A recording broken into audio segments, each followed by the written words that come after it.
Welcome to the deep dive. Yeah. Today, we're diving into something you sent over that really caught my eye. Okay. This idea that beautiful people might lead kind of pitiful lives. Like we're always told attractiveness is the golden ticket, right? Right. But your research flips the script, hmm takes us beyond those surface level assumptions. Yeah, it really challenges those assumptions. We go deep into how attractiveness impacts someone's life in some pretty unexpected ways. Relationships, mental health, even their sense of identity. Yeah, and you got to admit, the idea that beauty could be a burden is pretty intriguing. And speaking of which, your research mentioned the halo effect. Yeah. What exactly is that, and how does it play into all of this? Okay, so the halo effect, it's fascinating. It's like our brains are hardwired to play these like little tricks on us. We see someone attractive and we instantly assign them all these positive qualities. Kindness, intelligence, trustworthiness, even if we know nothing about them. Like our brains just automatically fill in the blanks with glitter and rainbows. Exactly. And you can see how this could lead to some advantages in life. Oh, absolutely. Like say you're at a networking event and you see someone who just looks super successful. Right. You're going to be way more likely to approach them. Right. Even if there's someone else across the room who maybe has way more to offer, you might not even notice them. Precisely. But here's where things get interesting and maybe a bit unsettling. The research you sent over, it dives into this idea of beauty standards as a pressure cooker. Okay. And how this halo effect we've been talking about, how that can backfire. You know, that reminds me of something from your notes about the pressure to maintain a certain image. Yeah. It's like, even if you manage to meet those sky-high expectations that come with a halo effect, it's got to be exhausting to keep up appearances all the time. It absolutely can be. Imagine feeling this constant pressure to live up to people's idealized image of you just based on how you look. Right. That's a lot to carry around, and it can lead to some pretty intense insecurities, body image issues, even imposter syndrome. Imposter syndrome. So you're telling me that even like drop-dead gorgeous people might feel like they're not good enough? It's not uncommon. They might feel like a fraud, like they're going to be found out for not being as amazing as everyone assumes they are. Wow. It makes you wonder if the people we consider beautiful are struggling with these kinds of insecurities. What does that say about the rest of us? It's a great question, and it speaks to the power of these societal beauty standards that we've all internalized to some extent. We'll unpack that more a bit later. But for now, it's important to remember that the halo effect isn't the only challenge here. Being valued primarily for your looks can lead to another problem: objectification. Okay, let's unpack that one. I feel like we hear that word a lot. But what objectification actually look like in the context of, everyday life for someone who is considered attractive? Imagine constantly being judged solely on your physical attributes, your personality, your intelligence, your sense of humor. Yeah. All those amazing things that make they kind of get overshadowed by your appearance. And that can make forming genuine connections incredibly difficult. It's like you're trapped behind this beautiful facade. Mm-hmm. People might admire the outside, but they never really get to see the real you. Exactly. You become almost like a work of art, something to be admired from afar, but not truly connected with. And that makes me think about one of the sources you sent. Okay. It talked about how this constant objectification can lead to some serious trust issues in relationships. Right. How does that usually play out? Well, if you're constantly being valued for your looks, it can be hard to know if someone is interested in you for who you really are or just for how you look. That's like that age-old question, do they love me for me or just for my winning personality or something? Exactly. And that doubt can make it difficult to open up, to be vulnerable, to truly connect on a deeper level. Right. It's like you said, building a relationship on a foundation of sand. That makes a lot of sense.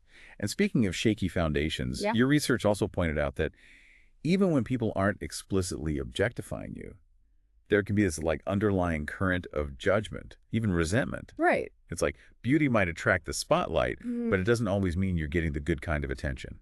Right. Yeah, exactly. So it's not always sunshine and roses on the other side of the fence, is what you're saying. Not necessarily. There's this perception that attractive people have it all, that they don't face the same struggles as everyone else. And that can lead to resentment, even from people who don't realize they're feeling that way. So it's like they're being punished for something they can't control. In a way, yes. And that can manifest in all sorts of negative behaviors, from backhanded compliments to social exclusion. People might make assumptions about their intelligence, their work ethic, even their personality, all based on their looks. You've mentioned this idea of assumptions a few times, and it makes me think about the stereotypes we have about attractive people. Yeah. Like, we've all heard the saying, beauty is only skin deep. Is there any truth to that? No, there's some truth to the fact that we often make assumptions about people based on very superficial qualities. But the problem isn't with acknowledging that beauty exists, it's with the stereotypes that we attach to it.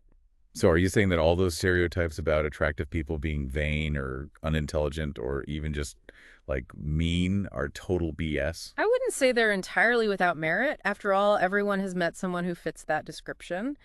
But to assume that all attractive people are like that is incredibly limiting and unfair. It reduces them to a caricature instead of seeing them as the complex individuals they are. And when you're constantly being judged based on these, like, superficial stereotypes, it's got to take a toll on your mental health. Yeah. Your research mentioned a link between societal beauty standards and things like anxiety, depression, even eating disorders. Absolutely. Imagine feeling like you constantly have to be on to look perfect all the time just to meet other people's expectations. That kind of pressure can be incredibly damaging, especially when you factor in the unrealistic beauty standards that are often perpetuated by the media. And it's not just the media, right? We're bombarded with images of perfection everywhere we look on social media and advertising, even just walking down the street. It's like this constant pressure cooker of comparison and competition. And that pressure can be especially intense for young people who are still developing their sense of self. Right. They might go to extreme lengths to try to achieve this idealized standard of beauty, even if it means sacrificing their physical or mental health in the process. It's heartbreaking to think about. And it really highlights the importance of having these, like, open and honest conversations about these issues. 100%. We need to challenge these narrow beauty standards and start valuing people for their inner qualities, their kindness, their intelligence, their humor, their compassion. It's about recognizing that true beauty comes in all shapes and sizes and colors and abilities. Exactly. And that's a message that we need to start sending loud and clear, because it's not just about making people feel good about themselves. It's about creating a more just and equitable world for everyone. It feels like we spent a lot of time on how our perception of beauty can be so limiting. But your research also hinted at ways we can, like, shift those perceptions. Yeah. How do we actually redefine beauty in a way that feels more inclusive, more empowering? Well, I think it starts with recognizing the diversity of human experience. Right. We need to celebrate beauty in all its forms, different body types, different cultures, different abilities. It's about expanding our definition of what's considered beautiful Cool. beyond these, like, narrow, often Eurocentric ideals. So that's not just about, like, having more representation. It's about changing how we see and value those differences. Exactly. It's about challenging those ingrained biases that tell us there's only one right way to be beautiful. And that takes a conscious effort, both individually and as a society. Speaking of conscious effort, you mentioned in your notes that part of this shift involves focusing on inner beauty. Right. What did you mean by that? It's about recognizing that true beauty runs much deeper than just physical appearance. It's about the qualities that make someone a genuinely good person. Kindness, compassion, intelligence, sense of humor. Right. Those are the things that make someone truly beautiful inside and out. Yeah, I love that.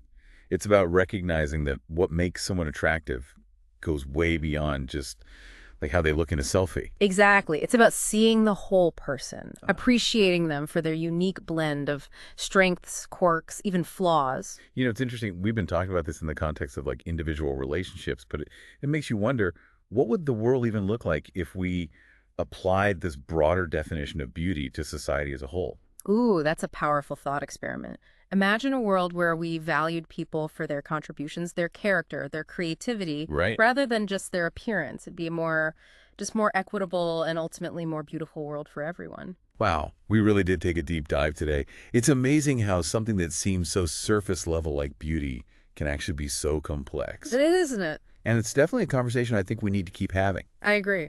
So for everyone listening, we want to leave you with this. What does beauty really mean to you? And how can you challenge those limiting beauty standards, not just in your own life, but in the world around you? Because real beauty, the kind that lasts, it comes from a much deeper place.